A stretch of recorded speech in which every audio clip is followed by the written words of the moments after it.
처음이야 머신러닝 강의를 시작하도록 하겠습니다. 이번 시간에는 교차 검증인데요. 크로스 밸리데이션입니다.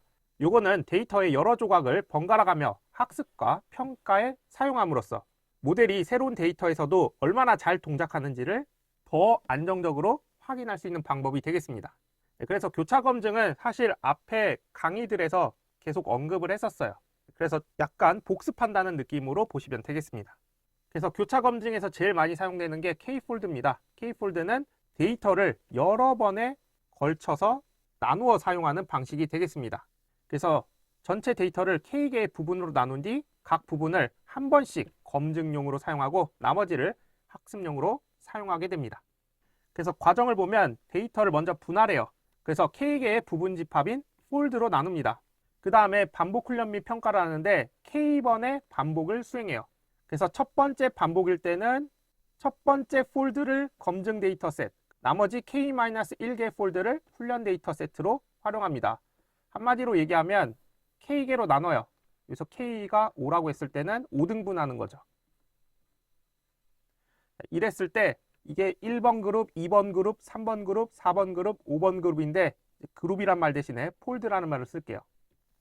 그러면은 1번 반복일 때는, 그러니까 첫 번째 반복일 때는 1번 폴드를 검증으로 사용하고 나머지 2, 3, 4, 5를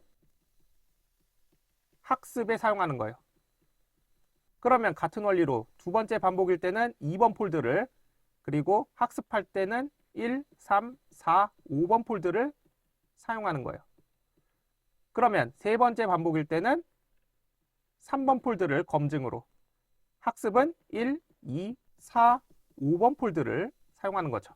그 다음에 네 번째 반복일 때는 4번 폴드를 검증에 사용하고 학습에는 1, 2, 3, 5 폴드를 사용하는 거죠. 마지막으로 5번 반복일 때는 5번 폴드를 검증에 사용하고 학습에는 1, 2, 3, 4번 폴드를 사용하는 거죠. 어쨌든 각각 폴드를 한 번씩 검증에 사용하도록 하는 방식이 되겠습니다. 그리고 마지막에 뭐 하느냐? 성능의 평균을 계산해요.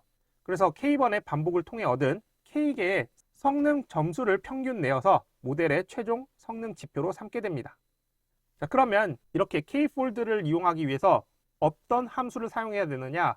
크로스밸 스코어라는 함수를 사용합니다. 이때 에스티메이터는 모델이에요. 교차 검증을 적용할 모델이 되겠고요. 그리고 XY는 독립변수, 종속변수이고, 자, 그 다음에 스코어링은 모델 성능을 평가하기 위한 지표예요. 그 다음에 CV는 교차 검증의 횟수가 되겠습니다. 자, 그러면 이걸 바탕으로 코드를 살펴보도록 하겠습니다.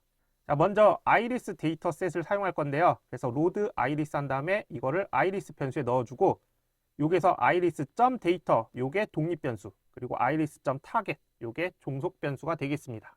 그리고 여기서는 decision tree를 사용할 거예요.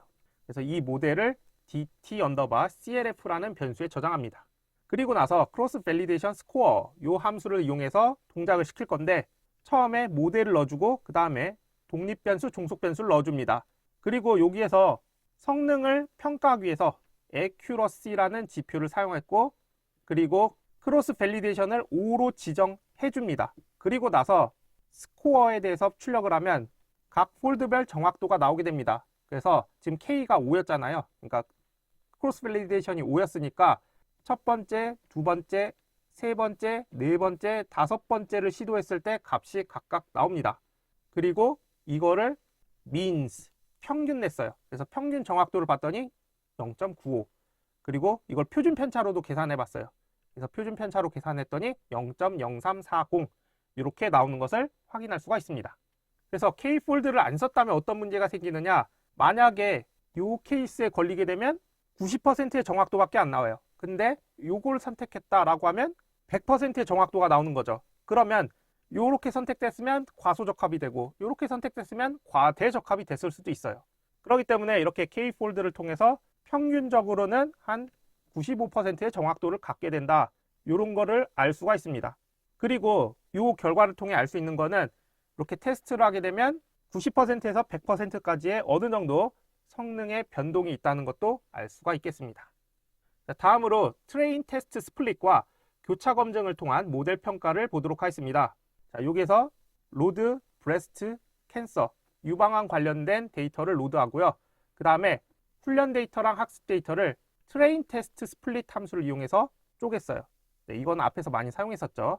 그리고 나서 디시전 트리 클래시파이어 한 다음에 여기 하이퍼 파라미터로 맥스는 2라고 지정해 줬습니다. 그리고 이 모델을 dt 언더바 심플 변수에 넣고 학습시켰어요. 학습시켰더니 이때 스코어가 어떻게 나오느냐, 트레인 심플과 테스트 심플이라는 변수에 각각 스코어를 계산을 해봤어요. 계산했더니 지금 단순 모델의 경우에는 0.94, 0.92가 나오는 것을 확인할 수 있습니다. 자, 그 다음에 복잡한 모델을 썼어요. 여기에서는 맥스 뎁스는 10, 결정 트리의 깊이를 10으로 깊게 했죠. 그리고 나서 똑같은 방식으로 학습을 시키고 점수를 뽑아봤습니다. 그랬더니 1.00, 0.94로 단순 모델에 비해서는 점수가 많이 높아졌죠. 지금까지는 트레인 테스트 스플릿을 사용한 거고요. 자, 이번에는 크로스벨 스코어를 사용해 볼 거예요. 크로스벨 스코어를 사용할 때는 여기 단순 모델, 그러니까 DT 심플, 이게 뭐였죠? 맥스 뎁스가 2였던 디시전 트리였죠. 자, 여기에서 교차 검증을 10번을 했어요. 그리고 나서 그때의 정확도를 평균 내보니까 0.92가 나오는 것을 확인할 수가 있습니다. 그리고 복잡 모델 DT 컴플렉스, 요거는 맥스 뎁스가 10이었어요. 요걸 바탕으로 교차 검증을 10번 한 다음에 평균을 내봤어요. 그랬더니 0.92가 나오는 것을 확인할 수가 있습니다. 자, 이걸 통해서 알 수 있는 거는 지금 단순 모델의 경우에는 좀 지울게요.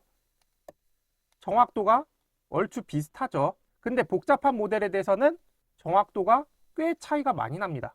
그래서 트레인 테스트 스플릿 같은 경우에는 데이터를 어떻게 나누느냐에 따라서 정확도가 잘 나올 수도 있고 잘 못 나올 수도 있습니다. 하지만 크로스 밸리데이션 같은 경우, 그러니까 교차 검증을 했을 경우에는 여러 번 쪼개서 평균을 내기 때문에 모델의 일반화 성능을 더 잘 보여줄 수가 있습니다. 자, 그러면 최종적으로 이 출력 결과를 어떻게 해석하면 좋으냐? 이 출력 결과에서 이 위에 부분은 트레인 테스트 스플릿이에요. 그리고 아래는 크로스 밸리데이션을 한 거죠.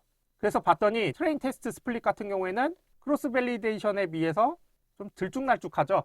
한마디로 데이터셋을 어떻게 뽑아냈느냐에 따라서 애큐러시, 정확도가 높을 수도 있고 낮을 수도 있는 거예요. 하지만 크로스 밸리데이션 같은 경우에는 여러 번을 하고 그 중에서 평균을 내서 값을 추출하기 때문에 좀 더 일반화된 성능을 보여준다고 할 수가 있겠습니다. 이렇게 해서 교차 검증까지 살펴봤습니다. 남은 내용들이 좀 있어서 그 내용들은 다음 시간에 이어서 진행하도록 하겠습니다. 감사합니다.